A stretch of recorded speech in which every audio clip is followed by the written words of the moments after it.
Друзья, я уверен, что если каждый из вас сейчас возьмет в руки свой телефон, откроет переписку со своей девушкой или уже бывшей девушкой, пролистает ее до самого начала, то будет просто шокирован. Ты не поверишь своим глазам, насколько аккуратно, вежливо и тактично она с тобой общалась. Когда-то ей был очень важен твой душевный комфорт и спокойствие. И сейчас, когда после очередной ссоры девушка говорит, что она больше так не может и нам нужно расстаться. А потом собирает вещи, чтобы уехать на время к маме, подумать и разобраться в своих чувствах. Ты в этот момент смотришь на нее и понимаешь, что это ведь совсем другой человек. А если мы сейчас с тобой задумаемся на секунду и вспомним, а ведь эти фразы и упоминания о расставании уже звучали от женщины до этого момента. И далеко не один раз. Ты просто этого не замечал. А ведь это был предвестник неизбежного финала. Именно так к этому стоит относиться. Почему игнорировать эти слова девушки опасно? Ведь это как сорняк, который распускает свои корни и со временем только лишь разрастается. Да, женщина уже не испытывает в тебе трепет и эмоции, что были в начале, это понятно. Но в чем истинная причина, почему ваши отношения, предшествовавшие этому окончательному разрыву, были на самом-то деле поганенькие? Вот эти бесконечные выяснения отношений, ссоры, конфликты, недопонимания. С каждым днем все хуже и хуже. А дело все в том, что женщине очень сложно взять ответственность за свой уход. Она не хочет этого делать. И поэтому, чтобы решиться, ей нужно, первое, себя накрутить. Накрутить этот негатив к тебе. Высосать из пальца любые претензии. Именно поэтому нет смысла их выполнять. Но главное даже не это. Главное, чтобы решиться, ей нужно получить негласное разрешение на этот поступок от тебя. Звучит странно, согласен. Как ты можешь сам позволить и дать это разрешение, да, на то, чтобы завершить отношения? Ты явно этого не хочешь и не ожидаешь. А я объясню. Чем чаще женщина проговаривает вслух о возможности расставания, а ты при этом молчишь, тем проще в будущем ей сделать этот шаг. То есть каждая твоя невнятная реакция на эти серьезные слова, громкие, за которые должен быть спрос на самом-то деле, постепенно убирает у девушки страх, сомнения и придает решимости. Или когда ты вовсе не обращаешь на это внимания, все это до тех пор, пока в ее голове это уже не станет допустимым реальным деянием. Это как навязчивая идея, которую помещают тебе в голову, хотя ты об этом не просил. Как в фильме «Начало», если кто смотрел. И ты не придаешь этому значения. Но чем чаще у тебя это перед глазами, чем чаще тебе об этом напоминают, тем навязчивее эта мысль становится. И чем чаще это проговаривается, тем реальнее это желание и готовность эту идею воплотить. Какие наиболее частые фатальные ошибки мужчины здесь допускают? Первое, пожалуй, самое распространенное. Не придавать никакого значения тому, что девушка упоминает или намекает на то, что ей ваши отношения в принципе не особо-то и нужны. Она за них не держится. Это такие фразы, как «я сомневаюсь в нашем будущем», «что-то не нравится, я тебе не держу», «давай возьмем паузу, мне надо подумать». Либо же она напрямую говорит, что уходит или «собирай вещи и уходи». Как здесь мужчина рассуждает? Это она так, в суе сказала, на эмоциях. Это же женщина. Что серьезно относиться к ее словам? В глубине души-то она меня любит, я это точно знаю. Ведь мы вон давно вместе, и она до сих пор со мной. Мужчина часто списывает на характер. Она у меня просто такая. Вспыльчивая. Такой человек. Острый на словцо. Подумаешь. Даже психологи говорят, что нужно с пониманием относиться. Проявлять терпение. Или мое любимое принятие. Нужно принять человека таким, какой он есть. Серьезно?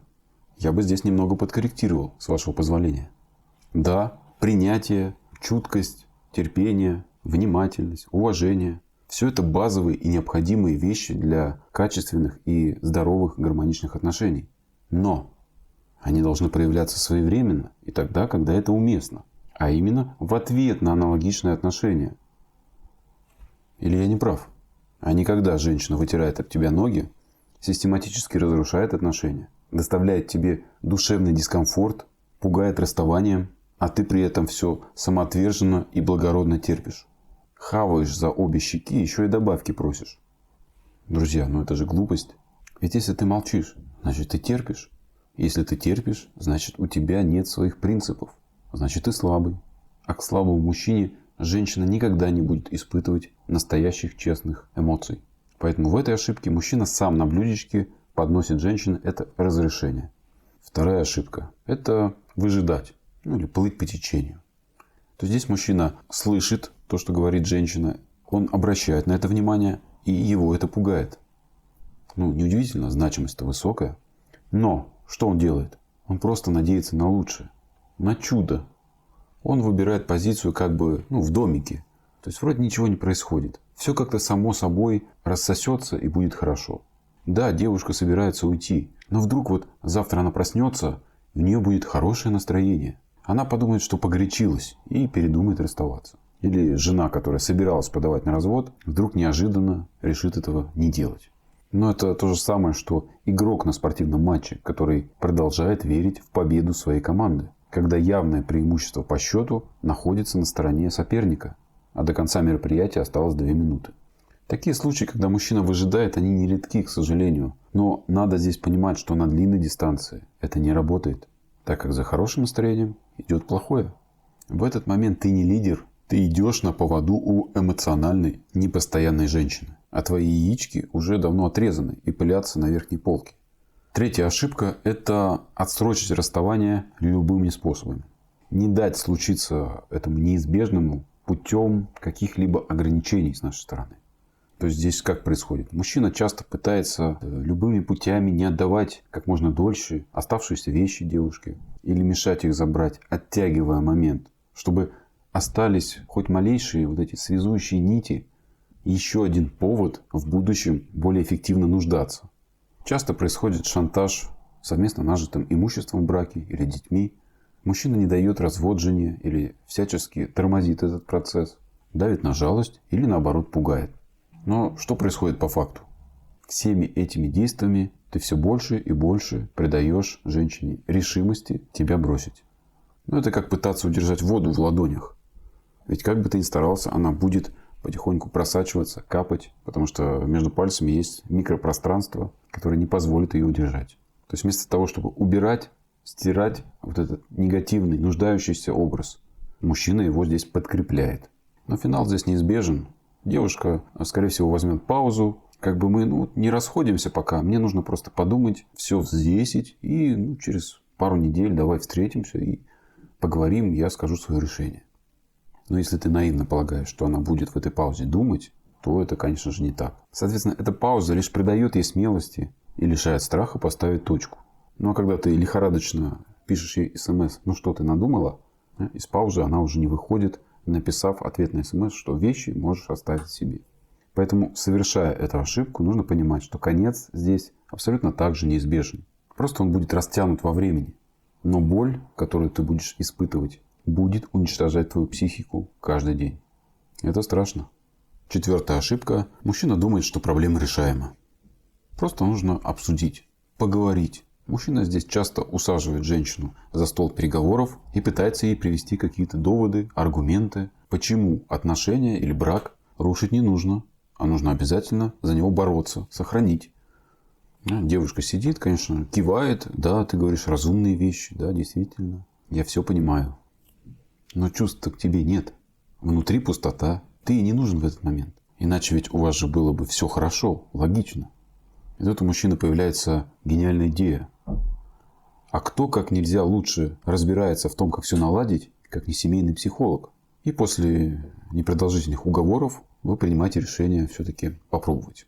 Но здесь кроется другая коварная истина, что когда вы идете к психологу, ты думаешь, что вы идете решать проблему, решать ее вместе, но не хочешь видеть реальную правду, что это нужно только лишь тебе одному. Это как езда на велосипеде, когда ты усиленно пытаешься изо всех сил крутить педали, чтобы разогнаться, при этом не замечая, что одно колесо заднее, оно заклинило. Ты этого не видишь и продолжаешь давать усилия. С тебя уже 7-й пот сошел.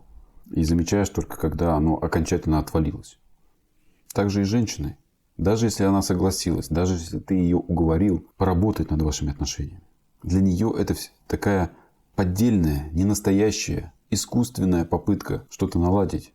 Это имитация, чтобы потом с чистой совестью сказать, что я же пыталась, да, мы же попробовали. Ничего не получилось, что поделать. Ничего не вышло. И уже в полной решимости ставит точку. То есть здесь ты даже сам в ускоренном режиме подвел ее к этому решению. Плохо ли это? Смотря как ты к этому относишься. Во многих ситуациях я часто рекомендую целенаправленно проявлять нуждаемость. Для чего? А для того, чтобы к тебе как можно быстрее пришло понимание, что там, где ты оказался, виноват ты сам. Ту боль, которую ты испытываешь, ты получаешь заслуженно. И только осознав это и переосмыслив свое поведение и отношения, в принципе, мужчина способен меняться и совершать реальные эффективные шаги. В этой ошибке важно лишь одно. То если женщина допускает возможность разрыва, если она деструктивно влияет на отношения, если она проявляет неуважение или агрессию в твою сторону, то никакие психологи здесь не помогут или семейные психологи не спасут. Вы видели хоть одну пару, отношения которых сохранились в долгую после сеансов семейным психологом? Я лично нет. Хотя провел не одну сотню консультаций. И очень часто мужчины обращаются именно уже после дипломированных семейных психологов. Поэтому делайте выводы. И пятая, довольно тоже распространенная ошибка. Мужчина здесь часто на эмоциях накручивает в себе эту злость, накручивает в себе этот негатив и срывается. Отвечает тем же. Ах, ты уходишь? И иди. Нужна ты мне 1000 лет. Без тебя лучше проживу. Но что потом? Любые эмоции имеют такое свойство, как угасать. В том числе и эмоции негатива. Соответственно, проходит несколько дней, неделя. Мужчина жалеет о своих словах и понимает, что погорячился. Это как невнимательный водитель, который на большой скорости выезжает на перекресток, не посмотрев при этом по сторонам или на знаки. А потом с ужасом видит, что ДТП, оно неизбежно. Другой автомобиль уже несется с не менее большой скоростью. А также понимает, что ничего поделать уже нельзя, уже поздно. Также и здесь мужчина, осознав, что погорячился, приползает к девушке мириться. Но здесь она понимает, что ты лишь блефовал. На реальные действия ты не способен, а способен лишь истерично бить кулаком об стол. И это лишь очередной раз убеждает ее в верности своего принятого решения. Итак, друзья, решение. Как нам действовать? Что с этим делать? Сразу предупреждаю, у нас здесь нет права на ошибку. Нет простора для маневра. Нужно себя уже изначально к этому подготовить. Действуем так. Если женщина хоть раз сказала или упомянула о разрыве, или жена о разводе, неважно, на эмоциях, чтобы напугать, случайно вырвалась, нельзя медлить ни секунды. Мы даем ей единственную верную реакцию. То есть мы это слышим, выдерживаем паузу, 2-3 секунды, смотрим на нее и говорим: ты серьезно? Хорошо, давай, вперед. И дальше уже спокойно, с некими такими разочарованными нотками в голосе, говорим о том, чтобы она собирала вещи. Или, если ты живешь на ее территории, идешь собирать свои. Если же вы в браке или у вас есть какие-то совместные обязательства, понятно, что быстро разбежаться это не всегда удобно, потому что нужно перед этим решить какие-то вопросы, закрыть их. Но с этого дня вы уже, понятное дело, вместе не спите. А на следующий день ты уже с холодной головой планируешь, как будешь действовать дальше. Как подавать на развод, как решить вопросы с имуществом и так далее. То есть, что мы делаем? Мы действуем. Это самое главное. Важно здесь уяснить у себя в голове, что вот эти слова о том, что женщина допускает возможность поставить точку в отношениях, расстаться, уйти, это очень серьезный проступок с ее стороны. Это предательство. И это должно иметь обязательно свои последствия. Как только она это произнесла, она уже не твоя женщина, не твоя жена. Вы не вместе, вы не пара. Это как эффект маятника. Не остановил в начале, дальше он уже не поддастся контролю. Любая твоя непонятная пассивная реакция какая-то, промолчал, проглотил, это слабость, которая лишь с каждой последующей ссорой подкрепляет эту решимость женщины превратить слова в действие. Многие здесь могут возразить и сказать, что это слишком радикально. Но я считаю это в полной мере 100% соразмерным действием с нашей стороны. Ты пытался с ней поговорить? Пытался. Ты пытался ее вразумить, объяснить? Пытался.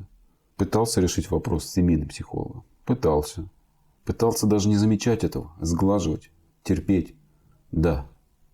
Здесь важно всего лишь поднять одну вещь, что если женщина это проговаривает вслух, то она это допускает. А раз она это допускает в своей голове, по факту это уже есть. Неизбежный финал – это лишь вопрос времени. Тема расставания уже висит в ваших отношениях. И с каждой последующей ссорой, конфликтом, когда это проговаривается вновь и вновь, все это остается на подкорке, образуются в голове, в мозге новые нейронные цепочки. Идти ва-банк и повышать ставки – единственное решение, которое позволяет нам быть эффективным в этот момент. Больно? Страшно?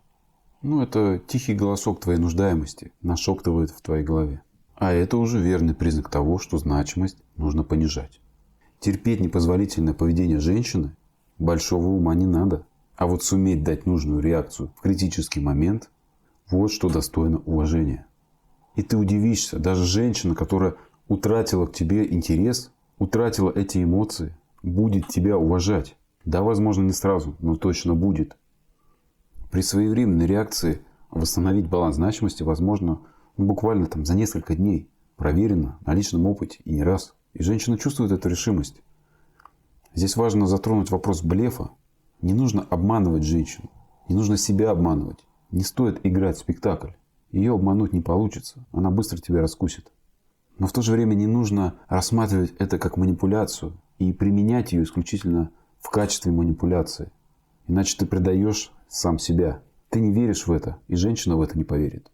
Я рассказываю это, чтобы ты заранее уже был готов. Но если ты уже все-таки профукал этот момент, совершил все возможные ошибки, которые мы разобрали, то понятно и очевидно, что этот метод не сработает уже.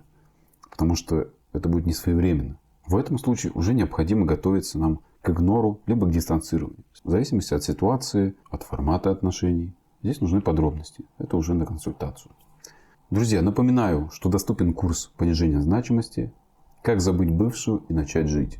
За ссылочкой пишем в личные сообщения в описании и в первом закрепленном комментарии. А сейчас жду ваши истории в комментариях и скоро увидимся.